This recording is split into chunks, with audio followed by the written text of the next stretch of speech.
주님과 함께하는 교회에서 보내드리는 이른 아침 햇살 받기 프로그램입니다. 이 시간을 통해 하나님의 말씀에 나를 비춰보며 나 자신을 성찰하는 시간이 되시길 바랍니다.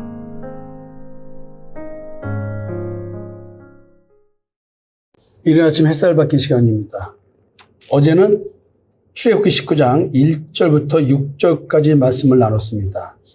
독수리의 날개로 너희를 업어 내게로 인도하였음을 너희가 보았느니라. 출애굽 사건을 이렇게 얘기하네요. 그리고 6절에서 너희가 내게 대하여 제사장 나라가 되며 거룩한 백성이 되리라. 이게 하나의 계약 관계에 대한 말인데 하나님께서 나와 이렇게 계약을 맺은 겁니다. 언약을 맺은 겁니다. 하나님께서 나를 제사장 나라가 되게 해주셨습니다. 거룩한 백성이 되게 해주셨습니다.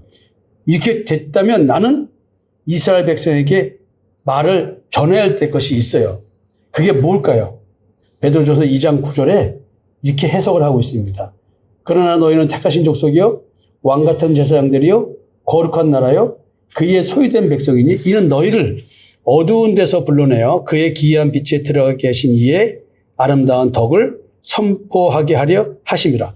그러니까 이렇게 하나님께서 나와 언약을 맺으시고 나를 민족 중에 하나님의 소유가 되게 해주신 것, 이게 5절, 19장 5절, 6절의 말씀인데 이렇게 해주신 이유가 출애굽을 해서 자유자가 되게 해주신 것, 종에서 자유자가 되게 해주신 것, 그 아름다운 덕, 십자가의 대속의 은총을 전하게 하기 위해서 우리를 그렇게 했다는 거예요. 그러니까 우리의 삶은 어떤 모양의 삶을 살든 간에 십자가의 증인의 삶을 살아야 된다는 것입니다. 오늘은 이제 7절부터 살펴볼 건데요.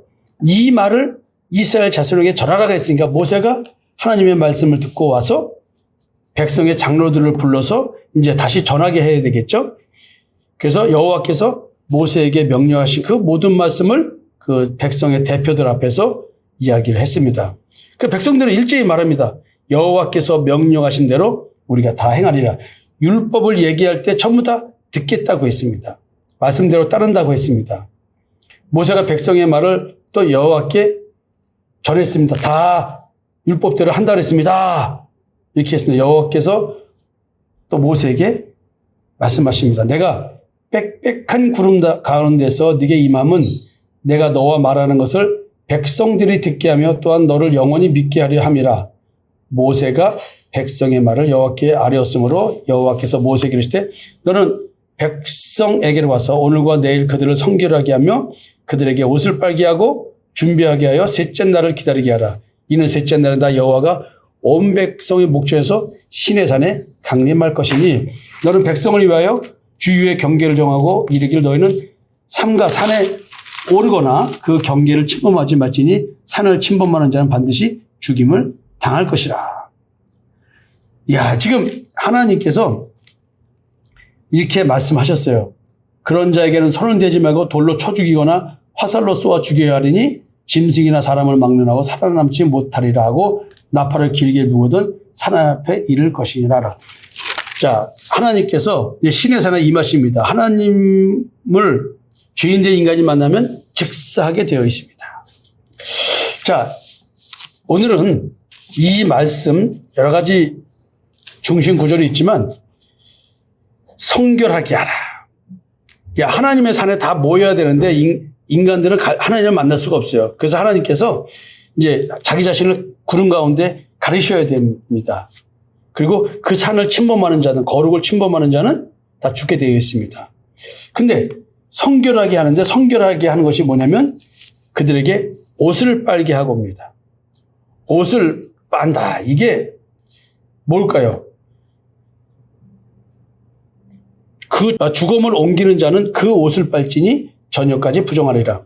레위기 11장 25절 말씀입니다. 15장 5절에는 유출병이 있는 자에 대한 얘기인데 그 유출병이 있는 자, 그의 침상을 접촉하는 자는 그의 옷을 빨고 물로 몸을 씻을 것이며 저녁까지 부정하리라. 지금 옷을 빨라는데 부정한 자리에 앉거나 부정한 자를 만졌을 때 그 앉았던 자리에 앉는 자는 그의 옷을 빨고, 그러니까 만지는 자 옷, 앉았던 자리도 부정하기 때문에 다 빨라는 겁니다. 이야, 옷을 빨라. 아니, 우리가 옷을 빤다고 거룩하게 됩니까? 그러니까 마음은 그냥 놔둔 채 옷만 깨끗하게 예배드리러 온다? 깨끗한 옷, 싼 옷이라도 헌 옷이라도 잘 데리고 오라. 뭐 이런 얘기 좀 들은 적이 있는 것 같습니다. 옷을 빨게 하고 이게 거룩과 연결된 건데 이게 무슨 말일까요? 계시록에서는 이런 말이 나옵니다. 이는 큰 환난에서 나오는 자들인데 어린 양의 피에 그 옷을 씻어 희게 하였느니라. 그러니까 지금 옷을 빤다는 얘기는 어린 양의 피에 옷을 씻게 하는 겁니다. 계시록 7장 14절의 말씀인데요. 17절에는 또 이런 얘기가 있습니다. 이는 보좌 가운데 계신 어린 양이 그들의 목자가 되사 생명수 샘으로 인도하시고 하나님께서 그들의 눈에서 모든 눈물을 씻어 주실 것임이라. 그러니까 지금 무언가 지금 옷을 빨고 거룩하게 한다는 얘기는 사실 예수의 피로 그 옷을 씻어 시게 하는 겁니다. 그 말은 뭐냐면 자기의 의에서 벗어나 믿음의 의를 추구하는 것, 자기의 의의 옷이 아닌 믿음의 의의 옷을 입는 것을 말합니다. 여러분들께서 옷을 빤다는 이야기의 개념을 잘 이해하시고 사람의 사체를 만진 자, 성경은 이것을 부정한 자라고 말합니다. 사람의 사체를 만진 자는 이래 동안 부정하리니 민수기 19장 10절 말씀입니다. 근데 웃기는 것은요, 우리 자체가 존재 자체가 시체라는 걸 모르는 거예요. 내가 어떤 존재냐면 사망의 몸입니다. 그러니까 나는 이미 존재 자체가 사망의 몸을 지닌 자로서 부정한 자예요. 내가 나를 만진 것 자체가 내가 나인 것이 부정한 자예요. 이걸 모르는 거예요. 그러니까 옷을 빤다는 얘기는 예수의 피로 옷을 빤다는 얘기는 존재의 변화를 말하는 거예요. 그래서 로마서 6장 23절에 죄의 삭은 사망이요 하나님의 은사는 그리스도 예수 우리 주 안에서 영생이니라. 이런 얘기를 하는 거예요. 오라 공고한 사람이로다 이 사망의 몸에서 나를 건져내랴. 이런 말들 속에는 존재의 부정함, 선악을 알게 한 나무의 열매를 먹고 하나님과 같이 된 존재가 돼서 오늘도 나의 존재를 가리는 자기 의의 옷을 입을 수밖에 없는 나.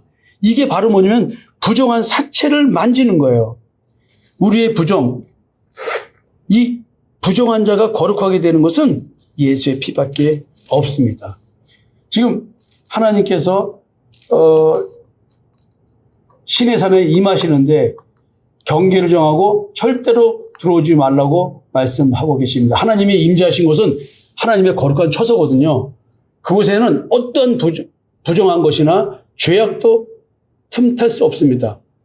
그래서 부정한 백성들이 하나님의 거룩하신 그곳에 임재하신 거룩하신 그 성전에 아무도 부정한 자는 오지 못하도록. 그래서 죄일 수밖에 없는 본질상 진노의 자녀일 수밖에 없는 우리들의 존재의 변화를 시켜서 하나님이 직접 거룩한 처소로 우리를 만드시겠다는 것. 거룩하지 못한 이스라엘 백성들이 하나님께서 임재하신 거룩한 처소를 침해하지 못하게 하는데 근데 나를 변화시켜서 하나님이 직접 나와 함께 사시겠다는 이 엄청난 언약이 이제 주어지는 것들입니다. 그래서 우리는 필연적으로 그리스도의 십자가의 대속의 은총 이것이 필요한 것이고 이렇게 시내산에 임하시는 하나님께서 이렇게 말씀하심으로 말미암아 하나님과 우리 사이가 마음으로 원수된 사이를 하나님과 화목하게 하게 하기 위해서 그리스도가 중보자로서 성육신하고 오신 겁니다. 오늘 여러분들께서 이렇게 시내산에 아무도 그 어떤 생명체도 가까이 하지 말라라고 하는 하나님의 말씀을 기억하면서 아하, 죄인은 하나님을 만나면 죽는다. 그래서 하나님과 내 사이를 화평하게 하기 위해서 그리스도께서 오셨다. 이것이 십자가의 죽음, 무덤에서의 부활을 통해서 이 문제가 해결되는 것이다. 라는 사실을 다시 한번 느끼고 묵상하는 하루 되었으면 좋겠습니다. 감사합니다.